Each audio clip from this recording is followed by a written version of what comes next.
Hey, what's up guys, it's Nick too. Sorry if my voice sounds a bit off. I unfortunately am a bit sick at the moment, but hopefully it's not too bothersome for you guys. Anyways, today I'm going to be giving you guys my first impressions for how powerful all of the different classes are in Outriders Worldslayer, and give you guys some general pointers as to what is going to make certain classes good, a general idea of what build they may end up using, as well as some reasons they may not be so good. I've now played every character fairly extensively, with my main already being Apocalypse level 36, which takes an insanely long time to grind, so I'd like to think that I have a fairly good grasp on how effective each class has a potential to be. However, Worldslayer has introduced much more variety when it comes to making builds and like all the different things that you can use, so big disclaimer, take this whole video with a grain of salt. It's entirely possible, if not 100% possible, that some of my rankings are off due to certain better builds simply just not being discovered yet, or certain builds that exist in the game currently end up being patched out, or some balance changes in the future. So make sure to keep that in mind while watching this video. This video is more of just giving my initial impressions of how powerful I think each class is and what's going to make them good in the first place, so you guys have a better idea of what you may want to play. If you like the video and you find it helpful, please make sure to drop a like and subscribe if you want to see a ton of Outriders videos in the future. Before I get into the video, I want to give a big thanks to today's sponsor, which helps enable me to create content for a living, and that sponsor is Raid Shadow Legends. Raid Shadow Legends, if you somehow haven't already heard of it, is an impressively high quality action RPG game that's available on both mobile and PC, and has millions of players and an insane amount of content to do, ranging from campaign battles, PvP, dungeons, huge boss fights, and tons more. And with over 600 champions and hundreds of artifacts to collect, you'll never run out of things to do in Raid. If you're interested, make sure to check out the link in the description to hop into Raid today. Recently, Raid celebrated their 3-year anniversary as one of the top RPG games, so I thought it would be fitting to look back and see some of the amazing things that they've added to the game over the years. The Doom Tower is an amazing addition to the game that introduces a ton of new and super cool bosses to fight.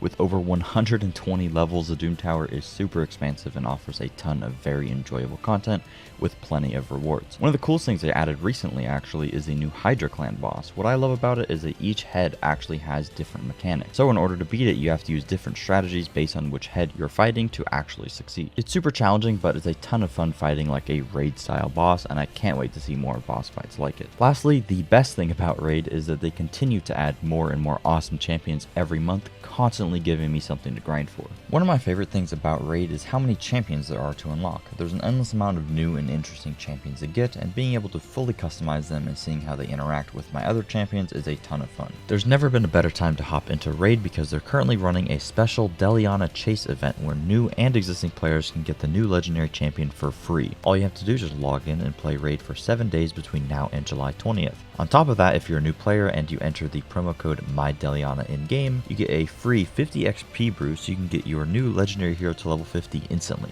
The promo code is also available until July 20th. Additionally, if you use my link in the description or you scan the QR code, new players will get a free starter pack worth almost $30. That includes the amazing champion Tyrell, 200,000 silver, 1 XP boost, 1 energy refill, and 1 ancient shard. There's also a special epic reward pack available only for my viewers. Just use my exclusive promo code NICK222 and make sure to be fast because it's only available for the first 100 redeems. You can find these rewards in your inbox for the next 30 days only. Make sure to check out the link in the description, and a huge thanks to Raid for sponsoring this video. Alright, so let's just jump right into it. Real quick, actually, make sure to follow me over on Twitch. I'm going to be streaming a ton of Worldslayer, and you can see all the builds that I'm using in this video, and I also plan to do a subathon on Saturday the 2nd, so please make sure to check that out. It'll be a ton of fun. I'll be doing some free carries, some build help, and some other cool stuff as well, so please make sure to check that out if you're interested, and thank you a ton in advance for the support. Anyways, in terms of how I'm going to be ranking each class, I'm going to give them a score out of 5 for different aspects of the build that I think are relevant. These aspects are going to be mobbing, so like how good they are at clearing maps that have like a ton of ads, how fast it is able to clear expeditions, that sort of thing, as well as bossing, so how good the build is at killing high health bosses, which is actually super important in Worldslayer because there's some high health bosses within the Trials of Tarya Gratar, which currently I don't think I'm allowed to show you due to non-disclosure agreement, but trust me, bossing is going to be incredibly important. Next is just going to be ease of gearing, so how easy it is to get the build set up and get the gear needed to make the build actually functional and start being pretty good.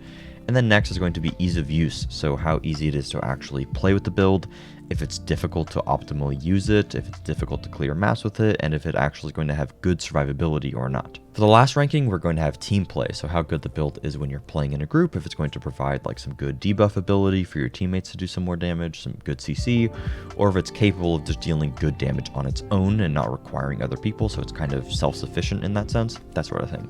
Hopefully all that makes sense. It's much easier than just doing a tier list, because I think tier lists are way too cut and dry, and this is going to give you more of an idea of what's actually good and bad about the classes, and not just this class is S tier, this class is F tier, that sort of thing. So the first class that I want to take a look at, since I've been showing gameplay of it, is Pyromancer, which is currently my highest leveled character. For Pyro, we're first going to take a look at Anomaly Power. Pyro is going to get a lot of goodies in Worldslayer, and probably has the most diversity in terms of builds out of all of the classes.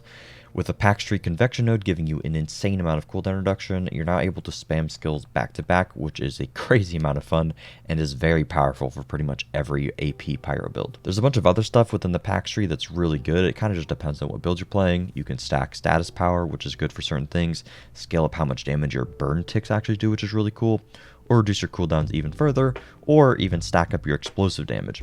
Pyro has always had a ton of variety with its skills, legendary sets, and even its base skill tree, with all top, middle, and bottom being pretty good. And on top of that, with there being new T3 mods and a new legendary set Heatseeker, and some balance changes made to the skills and their respective mods, there's more variety with Pyro than ever before, and I could literally talk about it forever.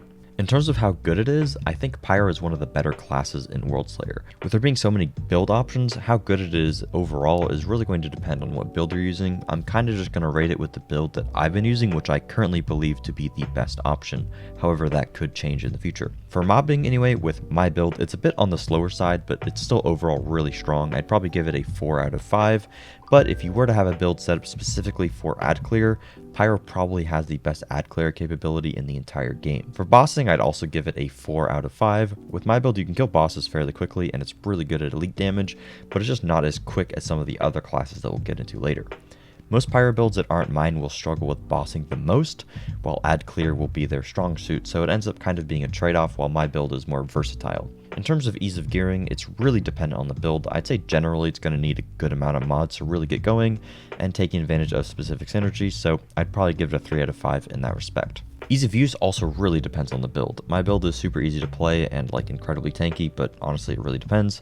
5 out of 5 in ease of use for the build that I'm using, but for other good options, since they don't have as much survivability and require like proper timing and stuff, probably a 3 out of 5, but again, depends on what you're using. Pyro debuffing capabilities got substantially nerfed, with Burnt Out only giving 15% extra damage for Heatwave, and Branded now only being able to stack at 1 time.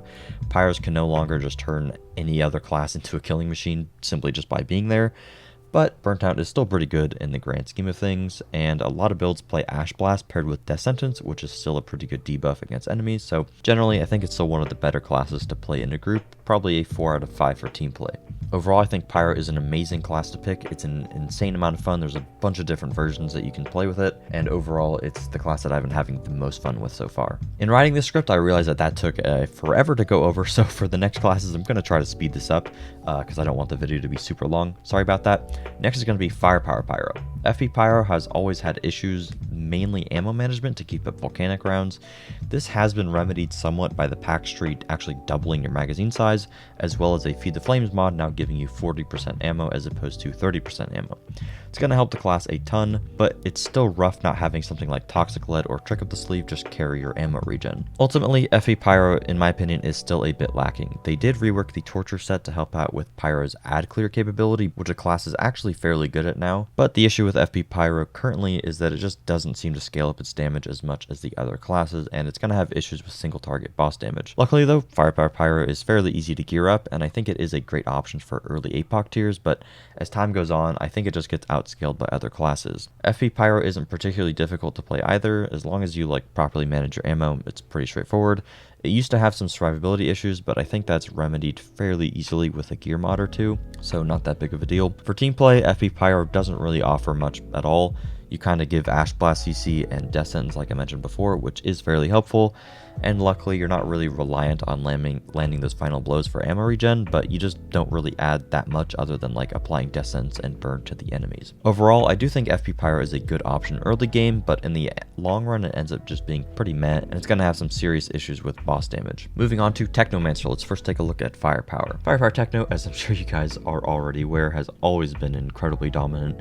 It's intrinsically incredibly strong by taking advantage of long-range damage multipliers, applying toxic and vulnerable literally for free, getting ammo back for free. Ad clear and elite damage has just never been an issue, and the survivability is pretty good with built-in weapon leech and being able to stay at range. I've always thought that FP Techno was a bit too powerful, and in Worldslayer that paradigm isn't really going to shift at all. With the pack tree node's dissection applying random status effects to enemies paired with permanence increasing how much damage you deal to enemies per status effect they have on them, you just get a ton of extra damage. This is going to synergize perfectly with Borealis Monarch, which is going to give you 60% extra damage to frozen enemies, which is just absolutely ridiculous. Overall, not much has really changed for Techno. There's a few new T3 mods that are particularly strong, and a new weapon mod, Omen, which is like literally perfect for the build, but outside of that, it's just the same old Firepower Techno. The ad clear is as strong as it always has been, the boss damage is incredibly good with status effect stacking, it's super easy to gear up and doesn't really require a ton of mods to get going, and it's by far the easiest class to play if you just slap on a survivability mod or two. In team play, Firepower Techno doesn't really offer much, but the class is just so strong you don't really need anyone to help you anyways. Overall, FP Techno is just about as good as it always has been. If you've played it, you know what to expect. It's exactly what you'd expect it to be, and is just as strong of a pick as ever. Moving on to Anomaly Power Techno. There's only a couple builds that I'm aware of that are actually going to be good, but my god are they good. The new Lethal Devices pack tree node is like absolutely insane. When you pair it with something that is going to apply toxic constantly and you scale your AP really high, you end up doing a ton of damage with this 10% anomaly power damage node. Pair this with running 2 turrets and stacking turret mods to make them shoot incredibly fast. You take extreme advantage of this and end up dealing crazy amounts of damage. You are also going to be using permanence and dissection, so you get to dip into those status effects as well. Pair this with the new legendary set Techmonger, which is going to give you a stacking increase to your turret damage. Your turrets just absolutely carry you through everything. On top of that, Cold Snap and Icicle Storm are going to give you some pretty good AoE, while the turrets just kill bosses faster than literally anything else in the entire game. The build is incredibly good for both mobbing and bossing. And on top of that, the build is going to have really good survivability and is just super brain dead to play. You just throw stuff down and it just kills everything for you. In a team setting, you're not really going to be debuffing much. You do provide some utility, I guess, in the form of CCing with Cold Snap, but also you're just going to kill everything so fast your teammate probably doesn't care what you're doing.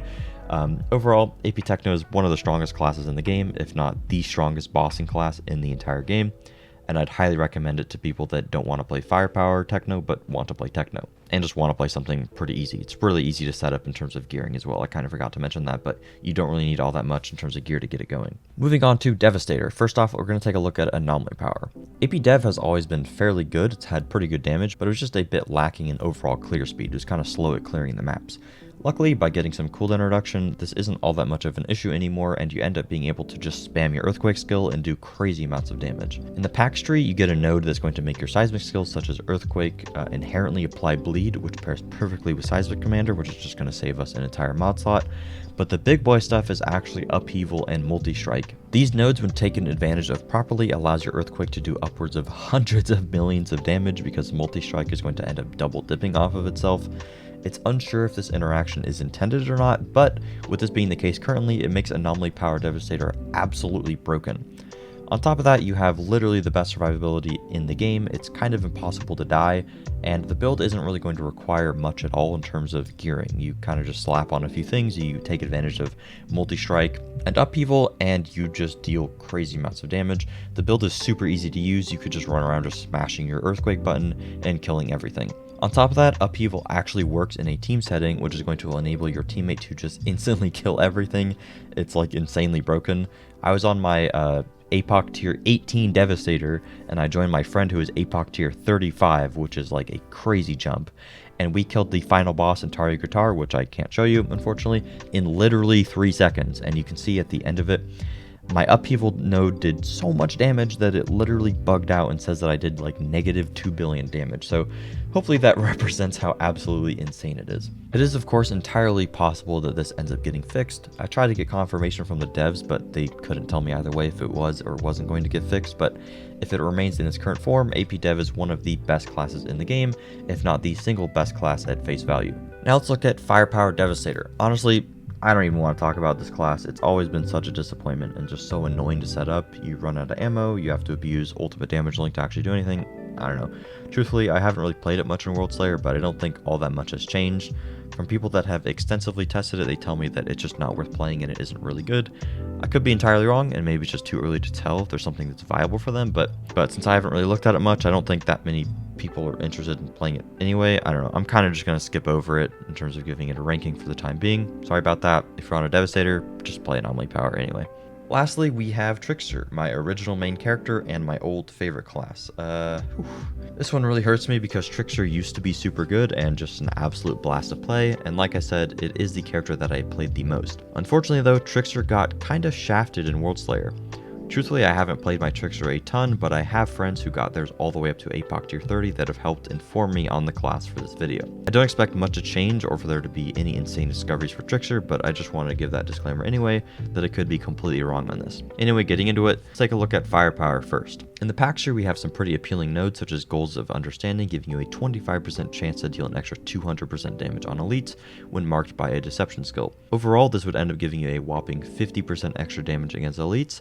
However, it just doesn't work at all right now. It's just completely broken. It doesn't do anything. I tried to ask the devs if this is going to get fixed, and I got ignored. So, I don't know. If it does end up getting fixed, it's going to help Trickster's boss damage by a pretty decent amount, but without it working, it's pretty sad. The next best capstone packs node is more crit based, which is pretty good, but it's not necessarily ideal when using a shotgun, which has always been Trickster's best friend. We did end up getting a new legendary set, which is pretty interesting. It's just going to give you a stacking damage bonus whenever you use mobility skills or just run around. The issue is that it incentivizes you to run both Hunt the Prey and Borrowed Time, which is slightly counterintuitive to the class and the pack trees, so I'm not entirely sure how good that's going to end up being.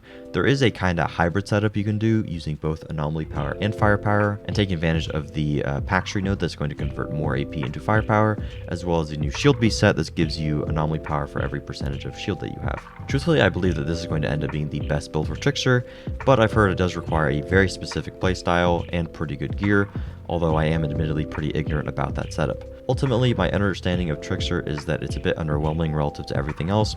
Depending on the setup that you're doing, the ad clear can actually be pretty good like it used to be, but its boss killing ability is incredibly weak, especially with that pack tree node literally just not working. On top of that, Trickster has always been forced into close range to take advantage of the close range damage multiplier, which makes him much harder to play than other classes. It really saddens me to say, but other than Firepower Devastator, Trickster seems to be the weakest class in Worldslayer. Hopefully I'm completely wrong and the Shield Beast set ends up being like insanely strong, or there's some discoveries made to make the class pretty good, but as it stands right now, it's not looking too great. When it comes to AP Trickster, in all honesty, I just haven't had time to play it at all, and with Firepower not being so good, it kind of killed my motivation for the class.